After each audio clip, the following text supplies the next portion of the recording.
Hi, this is Steph with Belladonna Dyes, and today we're going to do a Sinew wrap, or otherwise known as a single geode.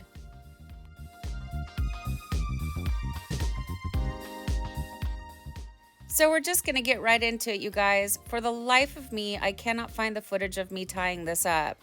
So you're going to have to go and watch another video where I work with Sinew. And right off the top of my head, the one that's coming to mind that's the most similar to this project is the matching set that I made with the beach sarong and the matching beach bag. I think I titled it Monochromatic Matching Set, something like that. It's the red set. So if you want to know how I tied this up like a single geode or just a plain sinew wrap, go and check out that tutorial. So now I'm adding the dye, and for this one I want it to be all in like the purple tones, so my favorite colors. Blue Kachoo and Snozzberry were limited edition muck dyes. So what that means, a couple times a year, whenever Dharma feels like it, per the season, whenever, they make a limited amount of this color, and when it's gone, it's gone. However, you might be able to find somebody over at Facebook in tie-dye supplies marketplace selling small amounts. I don't know if anybody is or not, but if you were going to find it, that would be the place to do it.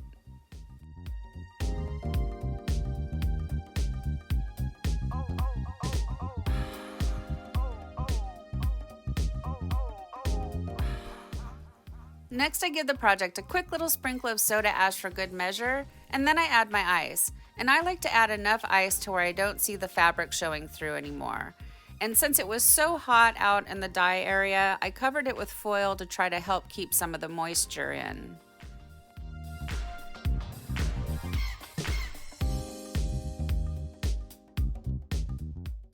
I came back later after all the ice had melted and I checked it, and there was still quite a bit of undissolved dye. So I just added another layer of ice, and I covered the entire bin very well, and I took it outside into the 100-degree weather, and I let it batch for the full 48 hours after the ice melts. Well, here's what it looks like after baking in the summer sun in that foil dome that I had created for it, and I think it turned out pretty good. So since you weren't able to watch me tie it up, I've left all of this in, hoping that maybe watching me untie it will sort of help you out.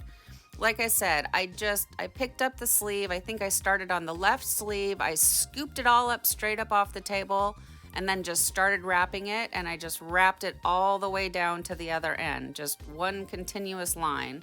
And then to save on space, I rolled it up like a cinnamon roll and I put it in my over the sink strainer. Okay. Now it's time for the rinse out. So you want to start by using cold water. That's going to rinse away any soda ash that might still be reacting within your fabric, and then increase your water up to hot and rinse until the water runs pretty much clear. So the cold water removes the soda ash, the hot water removes the unbonded dye. That way it goes down your drain or into your grass or wherever you do your rinsing instead of into the washing machine.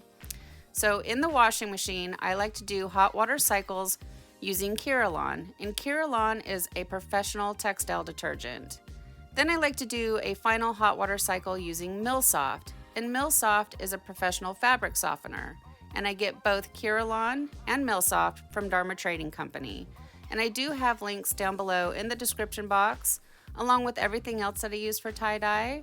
So go ahead and check that out. It just makes it really easy for you to find what I use so that, if you're new to tie-dyeing, you can get what you need to make tie-dye. Then I put it in the dryer and I'll iron it, and we'll come back and we'll see the results. And real quick, I want to remind you guys, or if you're brand new to the channel, that I do have a Facebook group called Belladonna Dyes Community Tie-Dye Group. And I highly recommend that you join. And especially if you have any questions about a project that you made, it helps diagnosing your issues a lot easier because you're able to share your pictures and we can have a conversation there. The link for the group is down below in the description box. It's the link that is right underneath the Etsy link. The other link for Facebook is for my business page, and feel free to follow there as well.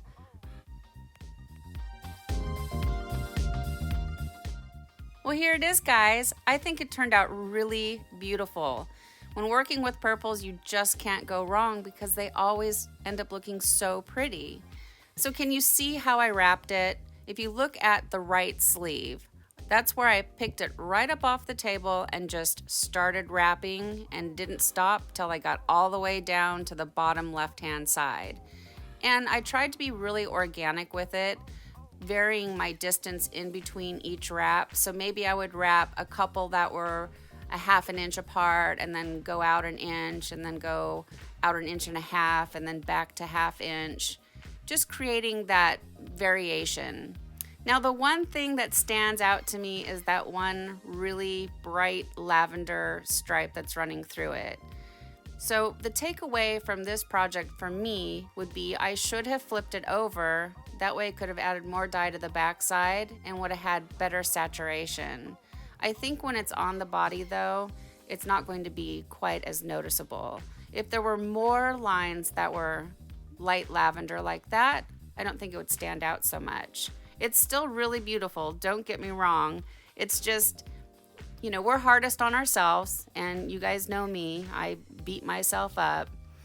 But I always learn from each project. So overall, I think it turned out fantastic. I love the color combination. So what do you guys think? Please leave me some comments down below. Thank you so much for watching. Please subscribe to my channel, leave a thumbs up, and click the bell and set it to all. That way you get notified of future uploads. And remember, have fun tie-dyeing!